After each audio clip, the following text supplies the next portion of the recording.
Hello everybody and welcome to the fourth edition of LM's Investopedia, our regular series to cover some new exciting topics, some new business ideas, some new stock ideas. Welcome to the show again, and here's wishing you a very happy new year to all the viewers. With me is Bhavin Shah, Senior Managerial Personnel at Latin Manhalal Group. Bhavin, welcome to the show. Hi.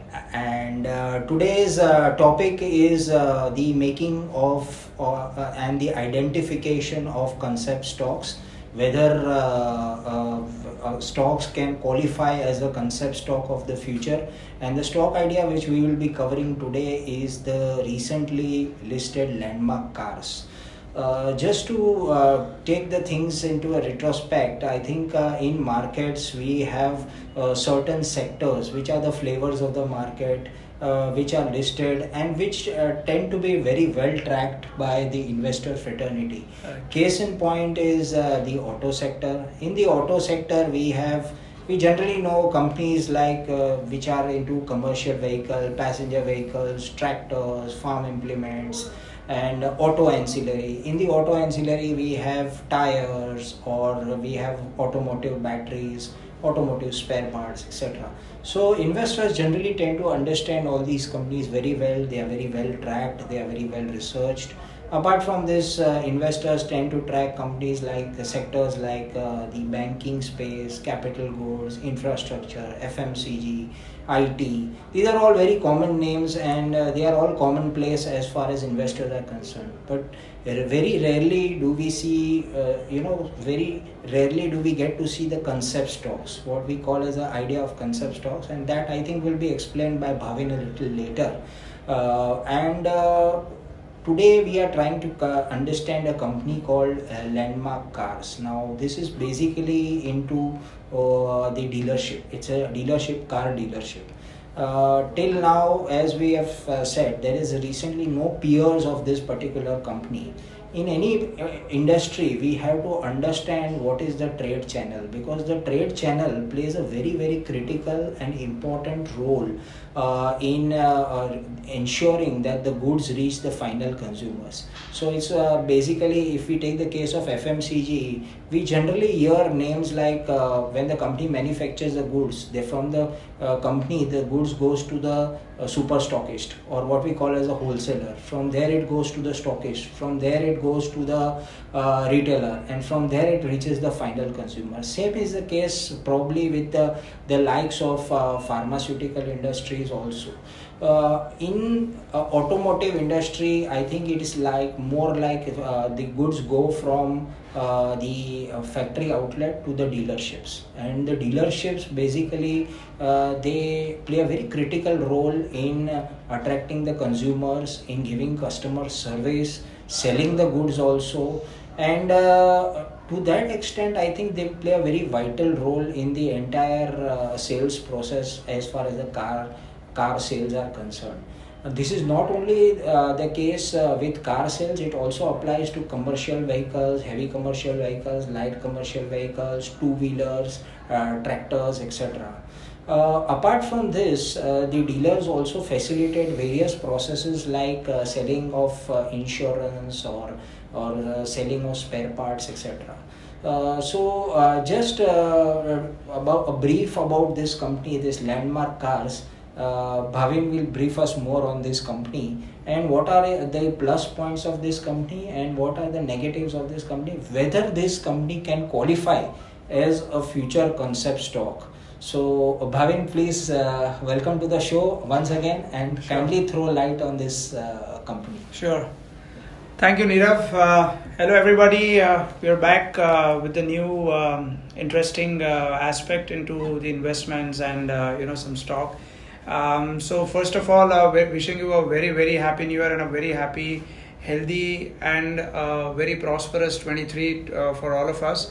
Like our endeavors, we are in our constant efforts to keep getting some or the other interesting aspects or angles, whether it may be pertaining to industry, investments, and stuff like that. So, like Nirav mentioned, something interesting we found. So, hence we thought to share it with you all in our this fourth edition of LM's Investopedia. So, we all in our constant and day-to-day monitoring or hearing about news and events, and with so many cars and everything coming on road, with the increasing usage and preferences of day-to-day people post pandemic has gone up really high in terms of having their own private vehicle because of safety and convenience. So if you go to see in the automobile industry per se, if you go to see like Landmark Cars, we are talking about automobiles. So particular in this industry, if you go to see what are the listed players or the part of this whole industry as a structure is there, is one is the OEMs, who are the manufacturers like Maruti, for example. Then we have the what comes under is the auto ancillaries. So the parts, or the spare parts, for example, or maybe tires and all of these. So we have a few players amongst this space in the secondary markets. Now, interestingly, we came across this new IPO which came up, the Landmark Cars, which is a dealer, like purely an intermediary between the consumer and the manufacturer. So this has probably the interesting part is in the whole industry, which has been for years, something what very interesting has come up as a new segment itself, and being a complete heart of the whole industry is the dealers. Because for OEMs, dealers are the most important players, because that's how they reach to the consumers, and that is where the sale happens. So interestingly, we found this space, like for example, if you're talking of concept stocks, right? So, for years we have been listening to the majority of the industries. It's a typical part of the whole industry which is there in the listed space and in the unlisted space. But today, if you go to see in past 2-3 odd years, lot of new segment within the very old industry are taking place and getting a lot of recognition. So if it's like, for example, dealer network, as the first dealer being into the listed space, which is Landmark amongst the automobile. If you go to see, the one of the examples that we were looking. So amongst the alcohol space, for example, you always have heard about United Breweries and etc. But something out of as wines, Sula wines. So that is, amongst that segment itself, recently listed Sula Vineyard. Interesting space again.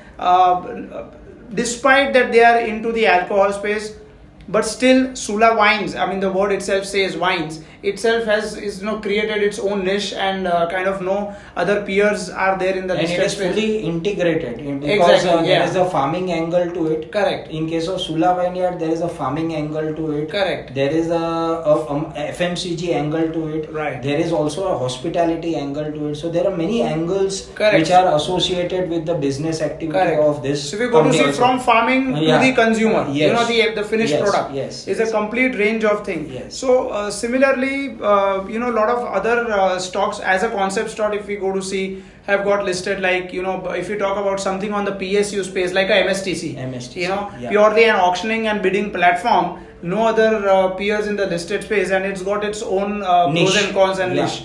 Right. So similarly, CDSL is also again also be a case in as a very wide aspect to the whole financial industry, the stock market per se, where you have the brokers which are as listed space, and where you have the depository services. So if we come back to the Landmark Cars, if you go to see, this is a very interesting combination of the whole business model. If you go to see, it is into product and services both, and it is catering to premium and luxury. So the mix of portfolio. Yeah. When you talk of a portfolio as a mix of the whole business, is very interesting as to premium, luxury, wide range of different brands. Say for example, Volkswagen and Mercedes and Jeep and Honda, and also into commercial. So not only into passenger vehicles, Ashok Leyland into commercial space, and amongst this whole mix, it's got into product as the selling of cars, Yeah. right? And also services, right? Accessories and repairs and selling of spare parts, etc. So they are dealing into the both space. Oh, yeah, and one more important aspect is that generally there is a warranty Correct. clause which is there when you sell the car, and these dealerships, they basically undertake a lot of warranty related work. Yeah. And as a result of which, under this, when the product is under warranty, you don't bill the customer, you bill the OEM. Correct. So generally they tend to have high receivables from the OEMs with respect to the warranty work. And generally it is being said, whatever we are seeing in the Japanese concept, that Japanese, they don't make money when they sell the car. They make money when the car goes to the workshop. So the spares and the accessories are very, very expensive in case of the cars. So these people, they have their workshops also. So they undertake the service. They undertake service, and service need not necessarily mean something where there is a breakdown, because with awareness increasing, slowly the awareness is increasing amongst all the Indians. They want to keep their car in a serviced condition all the while. Yes. They don't necessarily take the car to the workshop when it is in a breakdown condition. Yeah. So the preference by the consumers are also always that I want to give to the authorized dealerships, authorized workshops by that particular brand. What is I would just like to point out one particular company which was listed a few years back, Sai Service. Yeah. And I wonder that the company they went in for delisting. But I think I just wonder what would have been the valuation had the company been continued to be listed today. So the strong prospects of the auto industry, directly it has had a spillover effect on the dealerships also. Correct. And I think this is going to be a case in point, because what will happen is, based on the experience and based on what are the prospects and the performance of landmark cars, a lot of other dealers, they would be closely eyeing what is the performance of this stock. So you will have the like of Srinath Hyundai, or you will have very big dealers, Pascos, etc., who will be looking and monitoring these developments and would look at listing depending on the experience of landmark cars. Because I think they've got a great recognition as a sector and a segment itself amongst the automobile industry. Yes. And I think overall as an industry, when we talk about different dealers, who have got a larger market share in the pan India, in the select states, I think they are happy with what has kind of happened with the particular as a dealer segment coming into the listed space, because the perspective of people, investors, consumers completely gets changed, more the transparency. And I think they are post pandemic, of course, as we know that most of the business models have taken a lot of structural changes. Similarly, what we have observed while we read the document which is available in case of the landmark cars, that we've always known that as a consumer, if you go to see, for example, you have gone to any of the showrooms or any of the segment to book a car, and the first question is, how much time is the delivery, right? And that is where the whole story starts, and that is where one of the competitive factor amongst the dealer space is coming into the picture. But I think what is happening here is how much stock does a dealer own, or it is kind of how much inventory is being carried. How much inventory is being carried.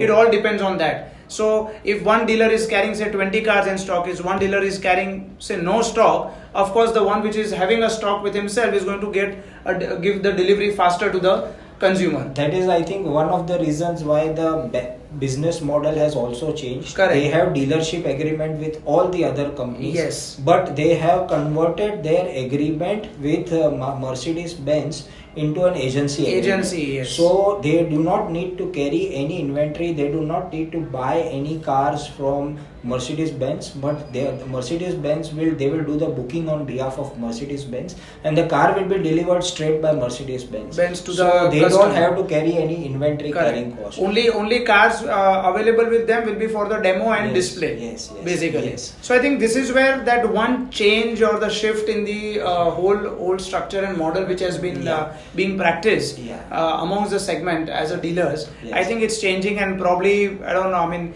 they would be the right judge in the mix of whole in terms of their margins and everything. But what we can look at is we can closely monitor their progress, their numbers in the coming quarters, like how we have been doing for the other concept stocks which has already got listed in True. some time back. Let's see. And one doesn't know, even Maruti would be following these developments because Yeah. they have got their Nexa, their own Correct. Nexa showrooms, Yeah. and they would want to demerge or do some value unlocking in the near Yes. future also, based on the performance of their dealerships. Yes. So I think this segment will need very close monitoring, and we'll keep you posted on the developments. Yes. I think a lot of many things else to discuss, but I think time constraints do not permit us at the moment. But do write back to us with your feedback on our program. And thank you, Bhavin, so much for your inputs. Thank you, Sure. everyone, for a very patient viewing and hearing. Thank you so much. Thank you very much.